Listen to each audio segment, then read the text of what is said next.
অসম গৌৰৱ হৰিপ্ৰসন্ন হাজৰিকাৰ জয় হওক। নতুন প্ৰজন্মৰ আদৰ্শ হৰিপ্ৰসন্ন হাজৰিকাৰ জয় হওক।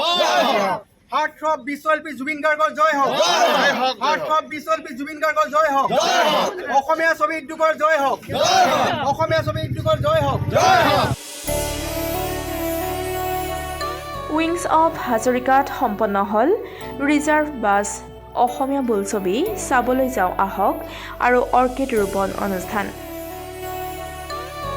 বৰ্তমান নতুন প্ৰজন্মৰ লগতে অসমবাসীৰ অনুপ্ৰেৰণা হৈ পৰা শিৱসাগৰ ভটিয়াপাৰৰ এজন উদ্যমী যুৱকৰ্মী আৰু বিশিষ্ট ব্যৱসায়ী হৰিপ্ৰসন্ন হাজৰিকাৰ উইংছ অৱ হাজৰিকাৰ সন্মুখত প্ৰকৃতিপ্ৰেমী সমীৰ ৰয়ৰ একক প্ৰচেষ্টাত সম্পন্ন হোৱা অসমীয়া চলচ্চিত্ৰৰ সৃষ্টিমূলক সজাগতা প্ৰচাৰ আৰু প্ৰসাৰৰ অনুষ্ঠান ৰিজাৰ্ভ বাছ অসমীয়া বোলছবি চাবলৈ যাওঁ আহক শীৰ্ষক এই অনুষ্ঠানত অসমৰ বিভিন্ন ঠাইৰ ৰাইজৰ লগতে হৰিপ্ৰসন্ন হাজৰিকা উপস্থিত থাকি অসমীয়া চলচ্চিত্ৰ প্ৰেক্ষাগৃহত গৈ চাবলৈ সকলোকে আহ্বান জনায়।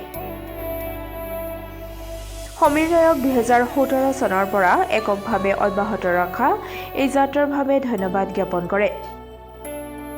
এই সজাগতা অনুষ্ঠানত মুক্তি পাব লগা ৱাইড এংগল, দাদাগিৰি, চিকাৰ, ইটি তোমাৰ, বীৰাংগনা সাধনী, মিনি, পথ উপপথ, ৰৈ ৰৈ বিনালে আদি বোলছবিৰ প্ৰচাৰ কৰা হয়। উল্লেখনীয় যে জুবিন গাৰ্গক বহুলভাৱে প্ৰশংসা কৰাৰ লগতে সমীৰ ৰয় আৰু ৰাইজৰ লগত জুবিন গাৰ্গৰ জয় হওক, অসমীয়া চলচ্চিত্ৰ উদ্যোগৰ জয় হওক আদি শ্লোগান দিয়ে। সমীৰ ৰয় আৰু ৰাইজে আৰম্ভ কৰা শ্লোগান হৰিপ্ৰসন্ন হাজৰিকাৰ জয় হওক শুনি তেখেত আৱেগিক হৈ পৰে আৰু সকলোকে নমস্কাৰ আৰু কৃতজ্ঞতা জ্ঞাপন কৰে। ইয়াৰ পাছতে 2020 চনৰ পৰা অসমৰ বিভিন্ন ঠাইৰ প্ৰায় 270টা লোকেশ্যনত বিভিন্ন প্ৰজাতিৰ 7,500তকৈ অধিক অৰ্কিড বিভিন্ন গৌৰৱৰ নামত একক প্ৰচেষ্টাৰে ৰোপণ কৰা সমীৰ ৰয়ে ভটিয়াপাৰত স্থাপিত জোনচকায়া ৰিজৰ্টত হৰিপ্ৰসন্ন হাজৰিকাৰ সন্মানাৰ্থে অৰ্কিড ৰোপণ কৰাৰ লগতে ক্ৰমে হাৰ্থব জুবিন গাৰ্গ, অসমৰ জনপ্ৰিয় আৰু সুদক্ষ মুখ্যমন্ত্ৰী হিমন্ত বিশ্ব শৰ্মা, বিশিষ্ট সাংবাদিক দেৱজিৎ ভূঞা, প্ৰয়াত সুকণ্ঠী গায়িকা জংকী বৰঠাকুৰ, যোৰহাটৰ সুদক্ষ জিলা আয়ুক্ত পুলক মহন্ত, লোক সংস্কৃতিৰ সাধক ডক্টৰ অনিল শইকীয়া আদিৰ সন্মানাৰ্থেও সমীৰ ৰয়ে অৰ্কিড ৰোপণ কৰা কাৰ্যক হৰিপ্ৰসন্ন হাজৰিকা আৰু পৰিচালক দীপাংকৰ চুতীয়াই প্ৰশংসা কৰে। হয়, আমি অসমীয়া হিচাপে নিশ্চয়কৈ আমি গৌৰৱান্বিত আৰু আমি গৌৰৱ অনুভৱ কৰিব লাগে, কাৰণ আমি আজি অসমীয়া চিনেমা বুলি ক'লে মাজতে লুপ্ত হৈ গৈছিলে, কিন্তু 2010 চনত নিউজ লাইফে প্ৰথম আৰম্ভ কৰিছিল ৰামধেনু ছবি। এই ৰামধেনু ছবিয়ে বহুত প্ৰচাৰ আৰু প্ৰসাৰ হৈছিলে আৰু অসমীয়া ৰাইজে আঁকোৱালি লৈছিলে। তাৰ পিছৰ পৰ্যায়ত যেনিবা জানমণি আহিলে, তাৰ পিছৰ পৰ্যায়ত আকৌ নাইকিয়া হৈ গ'ল। তাৰপিছত আমাৰ সকলোৰে মৰমৰ শ্ৰদ্ধাৰ আমাৰ হাৰ্ট থ্ৰব জুবিন গাৰ্গ ডাঙৰীয়াৰ নেতৃত্বত এখন চিনেমা ওলালে। সেই চিনেমাখনে মিছন চাইনা গোটেই অসম তোলপাৰ লগাই দিলে আৰু যেনেকৈ অসমীয়া ছবিক মানে আঁকোৱালি লৈছে, ধন্যবাদ জনাইছোঁ অসমৰ ৰাইজক, আৰু যাতে ভৱিষ্যতৰ দিনতো অসমীয়া ছবিক আগবঢ়াই নিবলৈ আপোনালোকে সদায় প্ৰস্তুত হৈ থাকে। আৰু জুবিন গাৰ্গৰ অৰিহণা এক great contribution for Assamese film industry. এই ক্ষেত্ৰত আপুনি কেনে অনুভৱ কৰে? আপুনি জুবিন গাৰ্গৰ ভাল বন্ধু। হয়, দাদাই বহুত কষ্ট কৰে। দাদাই মানে সংগীতৰ লগত যিমান জড়িত, যেনেকৈ অসমীয়া যুৱক যুৱতীসকলে অসমখনক ভাল পায়, তেখেতে আপোনালোক সকলোৱে জানে যে তেখেতে মুম্বাইত এটা স্থান দখল কৰিছিলে। মুম্বাইত স্থান দখল কৰাৰ পিছতো তেওঁ সেই স্থান এৰি থৈ অসমৰ কাৰণে গুচি আহিছিলে। কাৰ কাৰণে আহিছিলে? আমাৰ নিজৰ কাৰণে আহিছিলে, আমাৰ নিজৰ গোটেই অসমীয়া জাতিটোৰ কাৰণে আহিছিলে। তেওঁ নিজক সমৰ্পণ কৰি দিছে, তেওঁ ত্যাগ কৰিছে। গোটেইখিনি ত্যাগ আৰু বলিদানেৰে আজি জুবিন গাৰ্গ সকলোৰে শ্ৰদ্ধাৰ এজন পাত্ৰ হয়। তেখেতক সকলোৱে সন্মান জনায়, সকলোৱে অন্তৰত হয় তেখেতক। আমি অসমবাসীয়ে তেখেতক বিশ্বশিল্পী বুলি ক'ব পাৰিমনে? নিশ্চয় পাৰিম, নিশ্চয় পাৰিম, কাৰণ তেখেতৰ মানে গুণ গৰিমাৰ কথা মই মুখেৰে ব্যক্ত কৰি লাভ নাই, কাৰণ এইটো মুখেৰে ক'লেতো মই এইটো নোৱাৰিমেই। আৰু সকলো কাৰণ অসমৰ ৰাইজৰ শ্ৰদ্ধা আছে, মৰম আছে, ভালপোৱা আছে, আৰু আমাৰ যুৱ প্ৰজন্মৰ হাৰ্ট থ্ৰব হয়। আৰু সেইকাৰণে মই আকৌ এবাৰ তেখেত আহিছিলে যোৱাকালি, খুব ভাল লাগিছিলে। মই সদায় কৈছোঁ যে আমাক আশীৰ্বাদ দি যাব, আমি আগবাঢ়ি যাবলৈ। আমি নজনা নুশুনা মানুহ, নিমিত্ত মানুহ, আমি কিবা যদি ভুল কৰোঁ, ভুল ৰাস্তাবিলাক আমাক অঁতৰাই শুদ্ধ ৰাস্তাই কিনি আমি আগবাঢ়িব পাৰোঁ, আমাক অকণমান গাইড কৰি যাব, এনেকৈ কৈছিলোঁ। ধন্যবাদ জ্ঞাপন কৰিছোঁ। পুনৰ সকলোৰে মুখত এবাৰ শুনিব বিচাৰিছোঁ, জুবিন গাৰ্গৰ জয় হওক, জুবিন গাৰ্গৰ জয় হওক, জুবিন গাৰ্গৰ জয় হওক, জুবিন গাৰ্গৰ জয় হওক, বিশ্বশিল্পী জুবিন গাৰ্গৰ জয় হওক, জয় হওক, জয় হওক, জুবিন গাৰ্গৰ জয় হওক, জয় হওক, জয় হওক, অসম গৌৰৱ হৰিপ্ৰসন্ন হাজৰিকাৰ জয় হওক। আমি বৰ্তমান উপস্থিত আছোঁহি অসমৰ এখন ঐতিহাসিক স্থল শিৱসাগৰ, আৰু শিৱসাগৰৰ ভটীয়াপাৰত স্থাপিত হোৱা এখন ৰিজৰ্ট, যিখন ৰিজৰ্ট আমাৰ নতুন প্ৰজন্মৰ বাবে অনুপ্ৰেৰণা হৈ পৰা, আদৰ্শ হৈ পৰা হৰিপ্ৰসন্ন হাজৰিকাদেৱে ইয়াত স্থাপিত কৰিছে জোনছ কায়া নামৰ এখন ৰিজৰ্ট, খুব সুন্দৰ ৰিজৰ্ট। সেইখন ৰিজৰ্টে আমি আজি প্ৰথম অৰ্কিড ৰোপণ অনুষ্ঠান আৰম্ভ কৰিলোঁ, আৰু বিশেষকৈ আমি অৰ্কিড ৰোপণ অনুষ্ঠান আমাৰ নতুন প্ৰজন্মৰ বাবে আদৰ্শ হৰিপ্ৰসন্ন হাজৰিকাদেৱৰ সন্মানাৰ্থে অৰ্কিড ৰোপণ কৰিলোঁ। ইয়াৰ সমান্তৰালভাৱে আমাৰ হাৰ্টথ্ৰব জুবিন গাৰ্গৰ সন্মানাৰ্থে অৰ্কিড ৰোপণ কৰিলোঁ।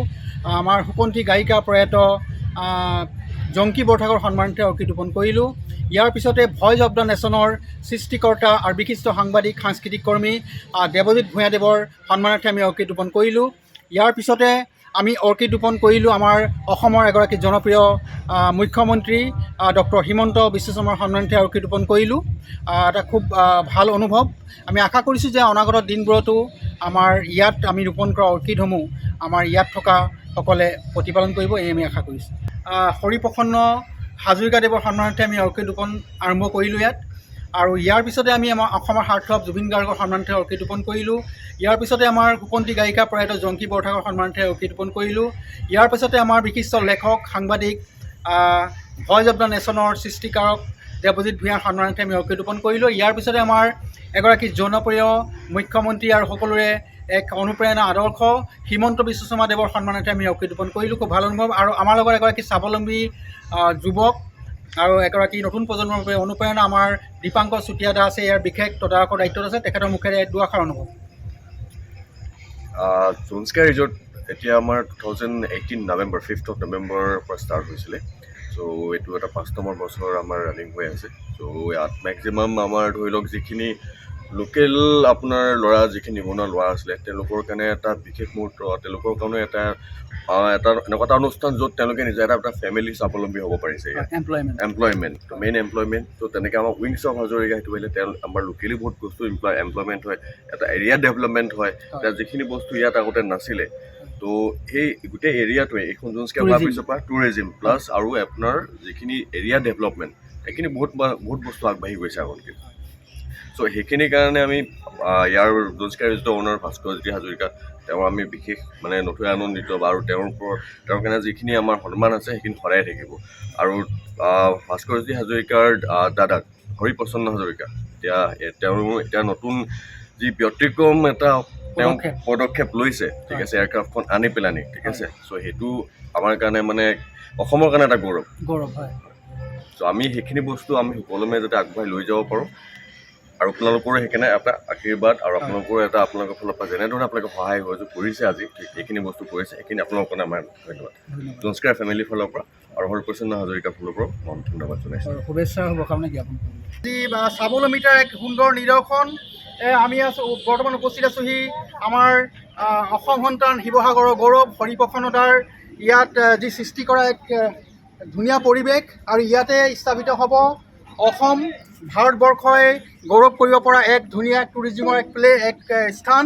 আৰু ইয়াতে আমি আৰম্ভ কৰিছোঁ অসমীয়া ছবিৰ এক সজাগতা অনুষ্ঠান, ৰিজাৰ্ভ বাছ অসমীয়া বোলছবি চাবলৈ যাওঁ আহক। Bureau report, Democratic Assam. সকলোকে ধন্যবাদ জ্ঞাপন কৰিছোঁ আৰু বিহুৰ শুভেচ্ছা জ্ঞাপন কৰিছোঁ। আশা কৰিছোঁ অনাগত দিনবোৰত আপোনালোকে অসমীয়া ছবি চাই নিজকে গৌৰৱ অনুভৱ কৰিব। আৰু আমাৰ দক্ষিণ ভাৰতৰ ছবি উদ্যোগ, তেওঁলোকৰ যি এক জাতীয়তা আছে, অসমীয়া তেওঁলোকৰ ছবিসমূহ চোৱাটো এক পৰম্পৰা হৈ পৰিছে। আমি আশা কৰিছোঁ যে অসমীয়া ছবি চোৱাটো আমাৰ অসমবাসীসকলৰ এক পৰম্পৰা হৈ পৰক, আৰু আমাৰ অসমীয়া ছবি উদ্যোগ বিশ্ব দৰবাৰত যাতে প্ৰতিষ্ঠিত হ'ব পাৰে, সেই ক্ষেত্ৰত আপোনালোকে এক অৰিহণা আগবঢ়াব বুলি আশা কৰিছোঁ।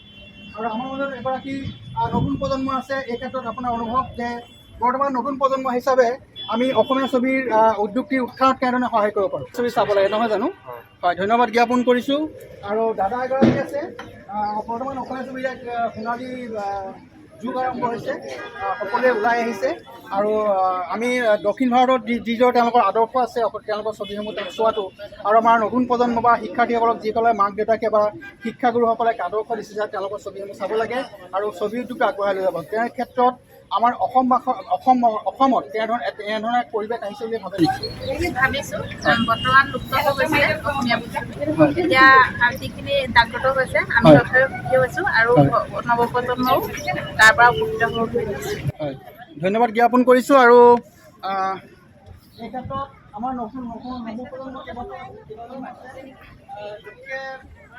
অসমীয়া ছবি উদ্যোগটোৰ ক্ষেত্ৰত জুবিন গাৰ্গৰ অৰিহণা কেনেধৰণৰ বুলি ভাবে?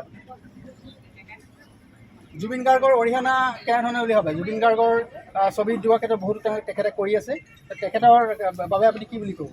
তেখেতটো আমাৰ গৌৰৱেই হয়, আমাৰ অসমৰ অসমীয়া পৰিস্থিতি হৈ এতিয়া তেখেতে বহুতখিনিয়ে কষ্ট কৰিছে অসমীয়া পৰিস্থিতি আগবাঢ়ি যাবৰ কাৰণে।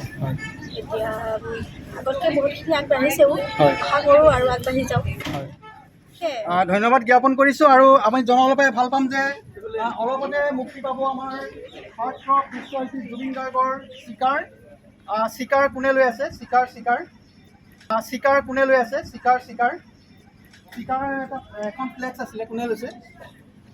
জুবিন গাৰ্গৰ চিকাৰ আহি আছে। তাৰপিছতে আমাৰ এগৰাকী খুব সুদৰ্শন নায়ক আৰু জনপ্ৰিয় নায়ক লভিত আমাৰ ৰুদ্ৰ অৱস্থাত আছে আৰু এখন খুব ধুনীয়া ছবি আছে ৱাইড এংগল, য'ত আমাৰ মেগা ষ্টাৰ তপন দাস আৰু জুবিন গাৰ্গে অভিনয় কৰিছে। জুবিন গাৰ্গ আৰু তপন দাসৰ এয়া আমাৰ অভিনয় খুবেই সুন্দৰ হৈছে। ৱাইড এংগল দাদা আছে, আমি আহিবলৈ অনুৰোধ জনাইছোঁ। ধন্যবাদ জ্ঞাপন কৰিছোঁ, খুবেই শুভ মুহূৰ্ত।